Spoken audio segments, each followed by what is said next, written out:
Wouldn't it be a bummer if we did all this beautiful work just to find out the doors don't fit? That might happen this time on Tiger's Garage. We're starting on the passenger side, and the first step's a big one. I don't know if you can tell from where you're sitting, but this and these are not the same. This one broke coming out. I got it drilled out. What it's like is there's a plate and then there's a captured nut behind it, and it broke because the captured nut broke free from the plate, so the whole thing was just spinning in there. I had to chisel, drill. It was a nightmare. These are 3/8 24. Here's my plan. Tell me if you think I'm stupid.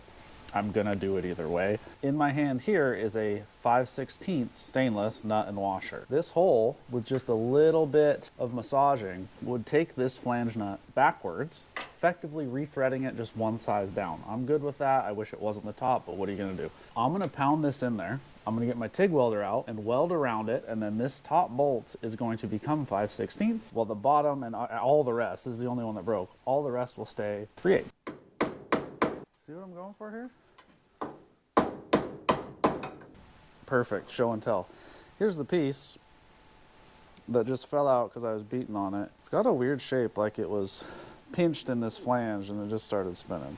I think that's gonna work. I truly don't think the thickness of this nut is any different than how far out something else is gonna be. While I weld it, I'm gonna have a bolt in here just to make sure it'll accept one when I'm done. I like to run a different hood for my TIG setup because it keeps the splatter off the lens.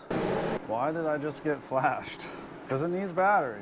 All right, let me grab my other hood after I just got done explaining why I like this one. Quick hood swap. Hopefully I can see.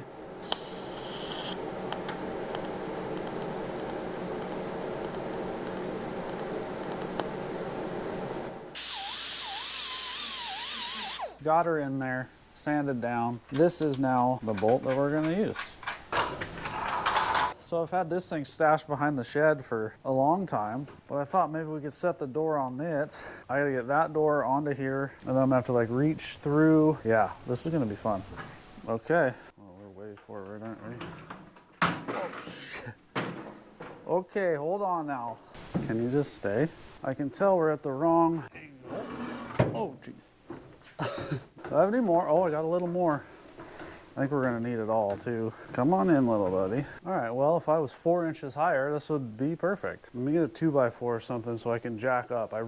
Bolts are going in on the top. For now, we're just trying to get in a spot where it won't fall off. The bolts are in it. I'm gonna let this thing down. Okay, so far the door is not falling off, which is really good news. I'm so nervous to close it. Now, I don't have any plate here, so it won't latch, and we've done 0 adjustment on the door, which there is actually kind of a lot. Here we go.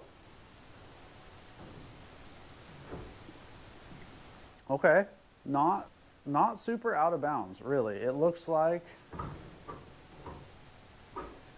it's maybe sagging a little bit, so if we pivot up, these body lines will match better. Now remember, they didn't match very good at all before, but this door wouldn't even latch. I think with a little bit of tweaking, closing this gap up basically is what we need to do. See how it's pretty wide right here, almost my finger? And she narrows up. Now, I wouldn't trust that edge much, but I do think we can get a little more in the door and suck it in. A little bit of fiddling, and then eventually we do have to come in here, and I got new striker plates that we'll put in here. I don't know. I honestly think that might be good enough to latch. See how tight it is right here? I'm not 100% convinced that is all the door's fault. Remember, this side before dropped or drooped multiple inches and wouldn't latch. Almost lost you guys a few times on the road, and then I had to have a bungee cord to hold it shut like when it was parked in the yard. So if it closes and opens with the door handle, that's a win. So I got new striker plates. They go right here. I've been messing with this passenger side door for the past hour, and I just can't seem to get it to close right. Like, it seems low no matter what. I've got the hinges all the way jacked up, kind of out of adjustment. But check this out. I think I'm fighting some previous hackery that I didn't actually ever realize until right now. See that booger weld there? There's another one here. This whole thing doesn't look straight, and this whatever latch plate is behind this has been cut with what I can only imagine is a spoon. So that's the first part that hits, right? I swing this over and it hits low on this. I've got this right now just loose, it needs to go a little bit lower, and I think if it did, it might latch. I may take and try to slot the mounts to try to get it as low as I can, and I want to shim it out as far as I can, because then all of this happens sooner, and because we're a little tight on the top still, if I could get the door to come and latch earlier, which would mean this is farther out, I think that would only be beneficial. Look what I just found. I don't know if I'm a genius or the same kind of idiot, but check this out. This is the one I took off. Never really noticed before. Check these holes out. Elongated by not the factory. The other part that's interesting is there is a dab of weld right here, and I don't really know why, but because these have the slop that we may require, I'm gonna put this back on, is what I mean, and see if I can't get it adjusted enough to get the door to close. This hackery and that hackery might be a matched hackery set. We do not want to disrupt that. I got this old striker in place, some giant washers, some made up shims and spacers, and it's about as good as it's ever been. It is still far from perfect, but if you shut the door like you mean it, it does latch and unlatch when you press the button, which is more than it did before. The door also does touch right here a little bit, and I don't know if you can tell, but this isn't exactly perfect. You have to squint to see it. But there is a dent or two here that could have pushed this whole radius in. Now this one fit better always, so I'm hoping that's still the case. It's moving away. Uh-oh. Okay. This side always was better. I'm gonna put the striker plate in. I think I learned my lesson that new maybe isn't always better. So I'm gonna reuse this. Okay. Well, that's pretty good. We're done. Oh, perfect. Does it unlatch? That's what you're looking for. All right, well, we have 2 functioning doors and 0 functioning pedals currently. So that is the next thing we're going to work on today in an attempt to drive Stinkbug around the block with its new interior and its new floor. We got to get under here, cut a couple holes in our new carpet, and put pedals in this thing. It shouldn't be that hard. It's a little bit tricky reaching some of the stuff. The other things under here that we need to address is headlight switch, brake light switch. So we're just gonna start trimming this out. I can't hold this and screw it at the same time, so we're gonna pass on the headlight switch. We are gonna keep moving on. This ain't gonna keep us from driving. So we're gonna move on to the clutch pedal, which I have the all stabbed through here. The clutch pedal is in and tight. We need to move on to the brake pedal and the brake switch, which I think is 1032. I gotta get hardware. I need everything to stay right there. I'm gonna pause on that one too. Coming at ya. Next up is the throttle pedal, which should be pretty straightforward. I got 2 little cotter pins here. This bottom one, okay, yeah, that'll work. That's it. I'll grab some pliers, bend those over. Wrap, wrap. She still rips. So this is 7/16 20, because of course it is fine thread. I just ran a tap through it. And see if we can get it to snug up a little better. Let's see, it's all wallered. I just ran a tap through it. It tapped okay. I'm gonna grab the normal starter button that's wallered, which it is those threads, by the way. You can see they're all rolled over. I went ahead and I cut the threads off of this and the jam nut, which was truly jammed on there. This piece of stock is 7/16, like net, which in a perfect world will work to run a die nut down. I'm gonna chuck this in my drill, which is the only lathe that I have, spin it with the most aggressive sandpaper I have, just try to clean it up and take even a couple thou off. And then we're gonna try to run the die nut down this and see if it works. Then we're just got a short throw piece. Put this in my bench top lathe here. 431, 432. Did that really do anything for us? Oh, it definitely did. We're down to 429, 428 and a half. This stupid plan might work. If we do it right, we don't need enough for a jam nut. We'll just jam it into whatever shoulder's left. So I'm not gonna cut many. It threads into a thing that's like 1/2 inch thick, so it's making chips. Let's just have a look at that quick. That might be enough thread. I think that is enough thread. Not a bad job for a Milwaukee lathe, threads cut by hand. We're back in the cabin here. So this now, thread in here perfectly, isn't it? Just like that. All right, we have all of the inside of the cab stuff done. We have all our pedals in. Now we need to move on to actually making it run. There's currently no battery connected and the fuel pump is not wired. Now, I used to, before we did all the work to the floor, I ran battery cable and fuel line through various holes that were in the floor. We obviously can't do that anymore. So I want to make a more permanent solution for both of those things, and that's what we're gonna do next. Figured I'd start with the heart of the operation, which is gonna be this 15-year-old battery that I took out of my mom's CRV because it was dead. It should be enough for Stinkbug. But anyways, I wanna mount the battery right here. I actually do have the cover for this too. It's out of the way. Once I put the cover on, you won't see it. I can drill a couple holes in the back to get the cables out of here. So I'll just run negative out of that hole to the frame somewhere. I'll clean a spot, and I'll run positive to that post on the starter like we had it before, and it should effectively be the same thing. I'm going to trace around this battery with a Sharpie, and then I got an extremely high performance milled battery hold down. I actually kind of hate this style battery hold down with the J hooks, but it was here. I had it on the shelf. I don't even remember why. Probably didn't use it because I hate it, which makes it perfect for Stinkbug.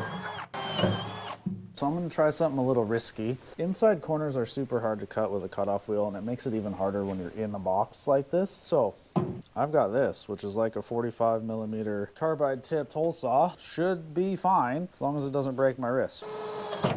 Oh. Wow.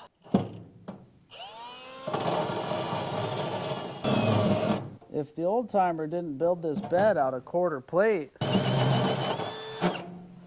Oh, got a hole. All right, I decided not to push my luck. We're gonna leave that single hole. I can get 2 battery cables through that easy. And it's a standard size right now at 45, so I could probably find a grommet that'll sneak in there nice. If I make it an oval, all of that goes out the window. So we have the battery position pretty much where we like it. It's in here, it's tight. I am gonna take this opportunity to install one of these. Now this is just your standard battery disconnect switch. Here's why we're doing this. I used to disconnect the battery every time, because it's 75-year-old wiring and I don't fully trust it yet. And I don't like it sitting hot. This is gonna take the place of that. We're gonna wire it into the positive side, so that way when I break this, it isolates everything up there. Now, there is pretty good arguments on both sides of the fence as to whether you should interrupt the negative or the positive side. I'm going to interrupt the positive side for a couple reasons, and I'll tell you why. The biggest one being is I'm not using this as an emergency shutoff. I'm using this as like a storage shutoff, and I want to kill power to the starter from the battery when it's parked for a long time, because like it's gonna be. Okay, I'm not gonna wire the alternator to this. It may not actually shut the car off or the truck off if you shut it off. Don't care. This is a storage thing. When you disconnect a battery, you're supposed to disconnect the negative first, right? You could break that too. Little side note, NHRA requires you to have this on the positive side. They've been doing it longer than me. I don't know their reasoning for that. I guess maybe if you got in a wreck and like the battery could ground to something else. Anyway, we're not here to figure that out. I think I'm gonna put this thing, hidden's the wrong word, but kind of sneak it down right here. That'd be clean on the inside. It'd be kind of hidden, and it's gonna make the cable run really easy because I'll end up taking this terminal off and coming to one side, and this a short little baby jumper with this terminal to the other. It looks like it's gonna be about a 3/4 hole, which means we have to drill through this plate again, which I'm super excited to do. Oh, here we go. Whew. Nice tight fit. I'll deburr that a bit. We're gonna run her like this. Off, click up for on. That makes sense in my head. So that's the orientation we said we like. Off is flat, on is up. So this terminal has to come off, and I gotta put a ring on it that's gonna go right here. That's gonna go just like that. You want to be careful not to ground out when you're in here surrounded by metal putting your battery together. All right, let's see what happens. I mean, nothing should happen. I already checked the battery. It's got 12 volts. I think I'm going to head up to the starter, make sure it's got 12 volts. Okay, I have the battery terminals disconnected right now, and it's off. The reason why is we can't leave this big hole here. We need to figure out a way to seal it up. Now, I have this. This is the piece that goes here. It kind of sits in here and goes like that. Whoever had this before And when I say before, I mean like before the guy that had it, before the guy that I got it from before. He had this rigged up with a rod that worked this little lever that caught the back of this tang. So it was like a pole action thing. I hate that, and we're not gonna use it. So I bought this. And I think we can modify this to work to catch this same thing. We may be able to get away with the way it's not really hinged right now, just kind of captured in there. I bought some hinges that we can explore after that, but I think I want to get this new style latch working first. Let's cut this off, see if we can't figure out where this needs to go, which is going to end up being about right there. I'm a little bit worried about depth, but this is adjustable. Here's what I got. It may be hard for you to see, but I drew right on the panel. This little trapezoidal piece is this trapezoidal piece. That's what the latch has to catch. This line is the top of the outer flange. So that line is this surface. Now, there's a lot going on back here. It all needs to fit through this, so that's this cutout here. I traced the inside of the foam gasket. We may need to file a little bit, but this is the big chunk of that. If I cut it right, I will cut out this is the pivot for that other latch. So I think I can get 2 birds with 1 stone there.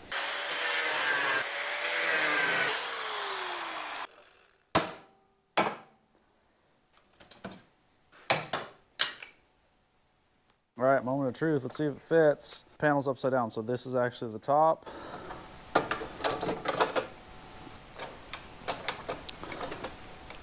I think it's gonna work. This piece here is just a little bit shy of the top, which is what we wanted. Let's slam it up there for our first test fit. I think it's gonna be kind of rattly at first, but we'll see. Yeah. That's that distance I was talking about. So in order for this to be, let's call it tight, I need to move this closer to this. Because right now, you'd hear that going down the road. It doesn't seem like it could fall out, but the fact that this isn't actually attached freaks me out. I think we might leave it for today, but I do think I'm gonna weld hinge on the bottom. Check it out. So I took and I drilled a hole in the end of this, 2 nuts and a 1/4 20 bolt, and I made like a jam nut situation, so I can now adjust this and we can fine tune it. I used a button head because it's kind of got some radius to it. Oh, what a good first guess. We're not quite there, but we might. Listen, you hear it scraping? That's about what you want as far as tightness. Not gonna worry about the hinges today, I don't think. We got a couple other things to do. I really wanna hear this truck run today. That is the plan, that's the goal. We might even drive it. But for now, let's tighten this up. We'll consider the battery portion finished with a couple other things to wire, and then I think we can finally hit the starter button and see if she'll wake up after a long nap. The last 2 things we need to address before this can potentially be a runner again are up here in the engine bay, and it's these wires right here. This red one just needs to go to a hot 12, okay? That should be easy to find. The easiest place to grab it is off the starter where literally everything else comes. This one here is the connector for our electric fuel pump. I've been thinking about this. I actually have one. I might put a mechanical fuel pump back on this and do away with the electric. Probably leave it, put it on a switch just in case we have an issue.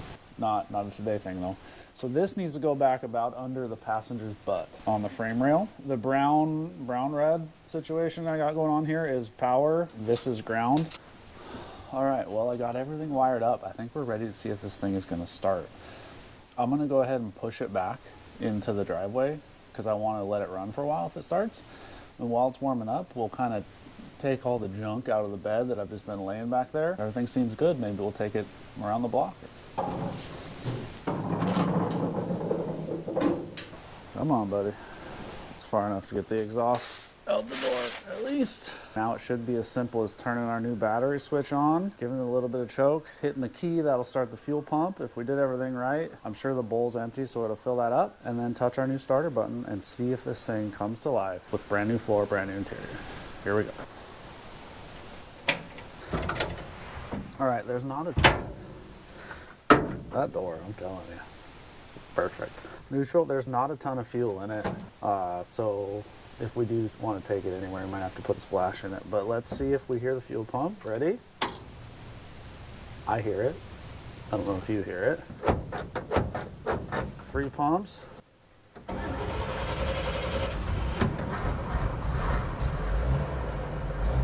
There she is.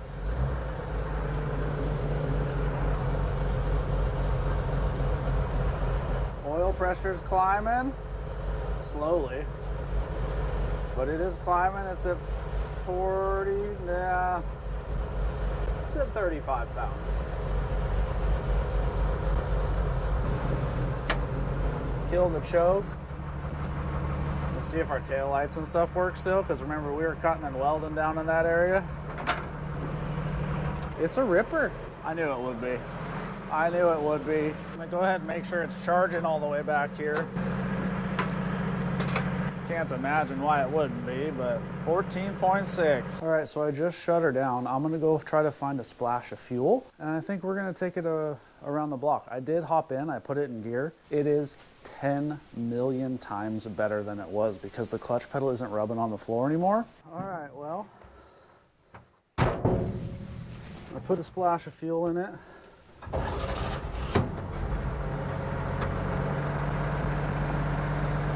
I mean, it starts right up. Cool lights on.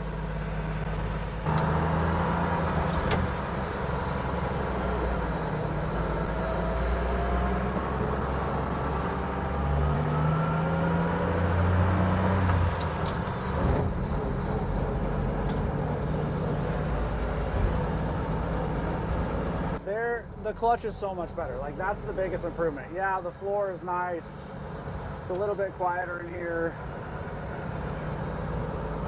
We're just gonna tootle her around here. We got 35 pounds of oil pressure. Third gear. I will say we definitely still have air in the brakes, and it's weird that that didn't fix itself over the past couple months.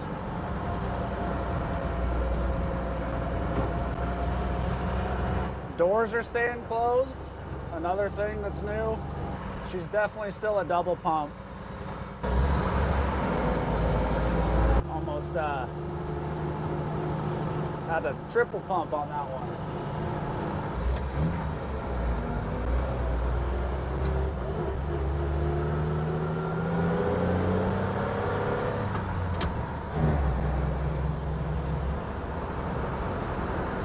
You know, it actually runs pretty good for having a Chinese carburetor.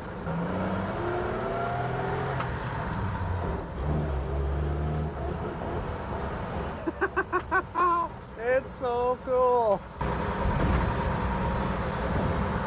All right, well, that's gonna do it for this episode of Tiger's Garage. Stinkbug is once again a runner, a ripper. I never had a doubt.